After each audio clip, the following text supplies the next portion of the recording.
Hey guys, यार कैसे हो आप सब लोग। आज मैं आप लोगों के लिए लेके आया हूँ दी मास्टर सन का पार्ट 2 की शुरुआत में हम देखते हैं कि टाई मॉल में काम करना शुरू कर देती है।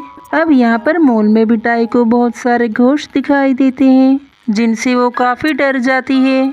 आगे हम देखते हैं कि एक दिन एक फोटो सोशल मीडिया पर वायरल हो रही थी जिसमें 3 लड़कियों के पीछे घोस्ट को दिखाया जाता है। इसके बाद फोटो दोबारा से मॉल में ही ली जाती है और ये केस सोल्व करने के लिए टाई को सामने आना पड़ता है। अब टाई जैसे तैसे करके इस केस को सुलझा लेती है, जो देखकर वोन काफी खुश होता है क्योंकि इससे उसकी कंपनी का नाम खराब होने से बच जाता है। आगे टाई वोन को बताती है कि उस फुटबॉल प्लेयर की शादी वाले दिन मैंने तुम्हारे पीछे एक लड़की के घोस्ट को देखा था। ये सुनकर वोन हैरान हो जाता है। दरअसल ये लड़की वोन का पहला प्यार होती है जिसका नाम ची होता है, लेकिन 15 साल पहले उसकी एक कार एक्सीडेंट में मौत हो गई थी। इसके बाद हम देखते हैं कि कैन भी टाई को पसंद करने लगा था और अभी ये दोनों काफी अच्छे दोस्त बन जाते हैं। एक रात टाई अपना काम खत्म करके जा रही थी, तभी उसे घोस्ट दिखाई देता है जिसे देखकर वो डर के मारे भागने लगती है और तभी वोन वहाँ पर कार लेकर आता है। टाई उसे हेल्प मांगती है, लेकिन वोन उसकी हेल्प करने के बजाय उसे दूर हटने को कहता है और कार लेकर जाने लगता है। टाई उसे काफी रुकने को कहती है, लेकिन वो उसकी बात नहीं सुनता। टाई को लग रहा था कि कोई उसके पीछे खड़ा है। ये देखकर वोन कार को रोकता है और जल्दी से कार को बैक करता है और टाई के पास जाता है। ये देखकर डर के मारे टाई वोन को हक कर लेती है और यहाँ पर हमें ड्रामा का एक ब्यूटीफुल मोमेंट देखने को मिलता है। टाई वोन से इसके लिए सॉरी बोलती है। तभी वोन देखता है कि टाई ने एक ही जूता पहना हुआ था, जिस पर टाई उसे बताती है कि कोई सैंडल के लिए मेरा पीछा कर रहा है और जिसका ये सैंडल है अब वो मर चुकी है। इसके बाद दूसरी तरफ हमें उस सैंडल वाली लड़की की डेड बॉडी ले जाते हुए दिखाया जाता है। आगे हम ही को देखते हैं जो कार लॉक होने की वजह से पैसे निकाल नहीं पा रही थी, बस कोशिश किए जा रही थी। तभी कैन वहाँ पर आता है। वो ई को इस तरह से देखकर उसे पूछता है कि ये तुम अभी भी क्या कर रही थी। वो उसे कहता है कि तुम्हें किसी की कार से पैसे नहीं चुराने चाहिए। ई उसे कहती है अबे ओ ये कार मेरी है और कार लॉक होने की वजह से मैं सनरूफ से पैसे निकालने की कोशिश कर रही थी, लेकिन तुमने आकर गुड़ गोबर कर दिया। बताओ तुमने ऐसा क्यों किया। कैन उसे कहता है कि मुझे माफ कर दो, मुझे इसके बारे में कुछ भी नहीं पता था। अगर तुम चाहो तो मैं तुम्हें पैसे निकाल कर दे सकता हूँ। और कैन उसे पैसे निकाल कर दे देता है और कहता है क्या बस इतने पैसों के लिए तुम ड्रामा कर रही थी। ई कहती है मुझे कुछ सामान खरीदना था। फिर कैन ई को सामान खरीद कर दे देता है और वहाँ से चला जाता है। इसके बाद टाई वोन को उसी हॉस्पिटल में लेकर आती है जहाँ पर उसने एक लड़की की घोस्ट को देखा था। वोन कहता है कि अगर वो लड़की यहाँ पर नहीं मिली तो मैं तुम्हें भी यहाँ पर बंद करके चला जाऊंगा। अब ये दोनों अंदर आ जाते हैं। वोन पूछता है कि वो लड़की कहाँ पर है। तभी एक आत्मा उसकी तरफ इशारा करती है और हम उसी लड़की को देखते हैं जिसने वही सैंडल पहना हुआ था कि तभी एक आदमी आकर उस सैंडल को उठाकर वहाँ से चला जाता है। अब टाई वोन को काफी समझाती है कि भूत होते हैं और क्या आपको डर नहीं लगता। और हमेशा की तरह वोन कहता है कि इन फालतू चीजों के लिए मेरे पास टाइम नहीं है और तुम्हारा क्या भरोसा, तुम तो बिल्कुल पागल हो।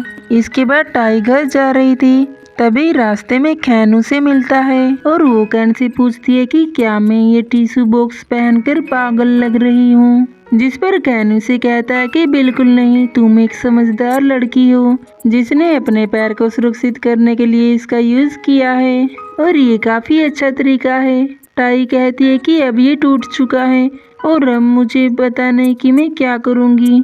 तो कैन उसे कहता है कि इस बॉक्स ने अपना काम पूरा कर दिया है, तो अब हमें टैक्सी शेयर करके यहाँ से चलना चाहिए।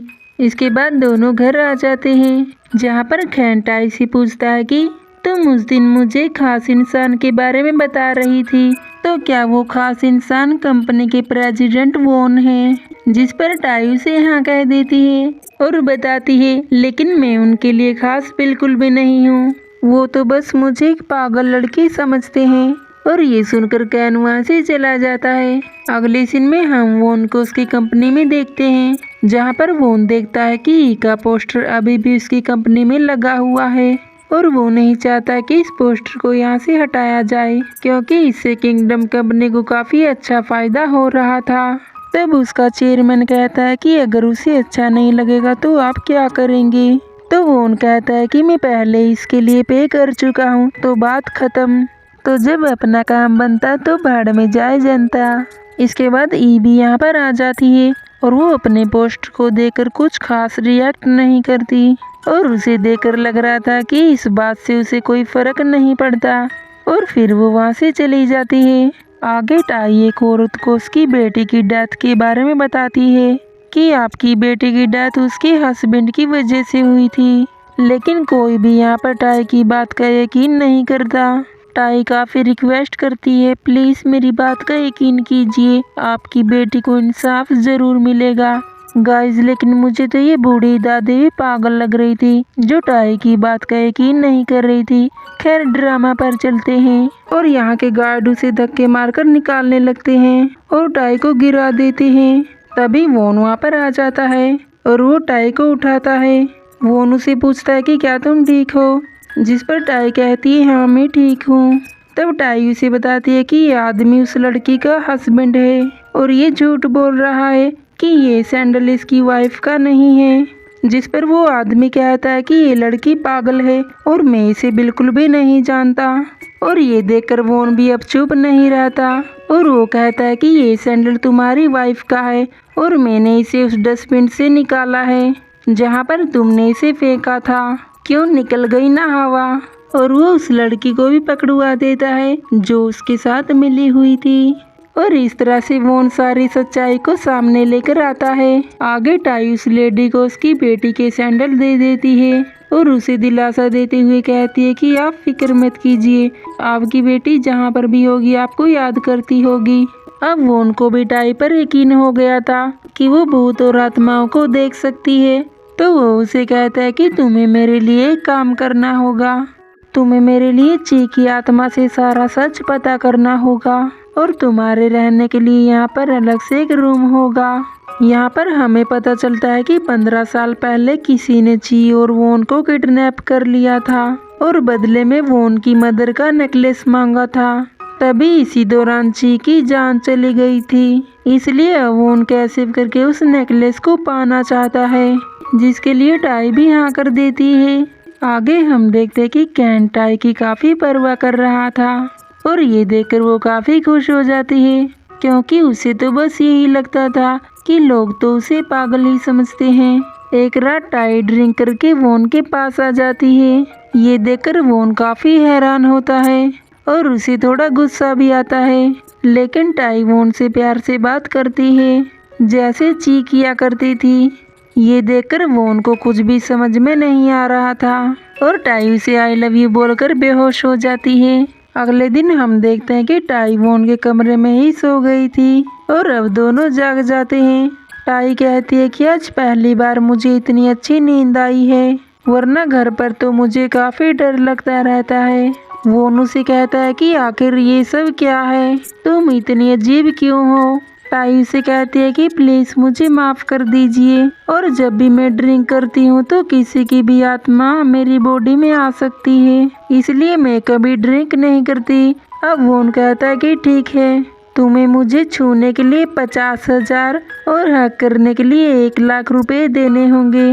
और टाई इसके लिए मान जाती है, क्योंकि अब उसकी सैलरी 2 लाख है और वोन को भी टाई के छूने की आदत हो गई थी, इसलिए वो उसे ज़्यादा कुछ नहीं कहता, क्योंकि जब भी वोन टाई को छूता था तो घोस्ट उसे दूर हो जाते थे। तो गाइस, इसी मोमेंट के साथ पार्ट 2 यहीं पर एंड हो जाता है और मिलते हैं अगले पार्ट में। तब तक ख्याल रखिए अपना और अपनी फैमिली का। बाय।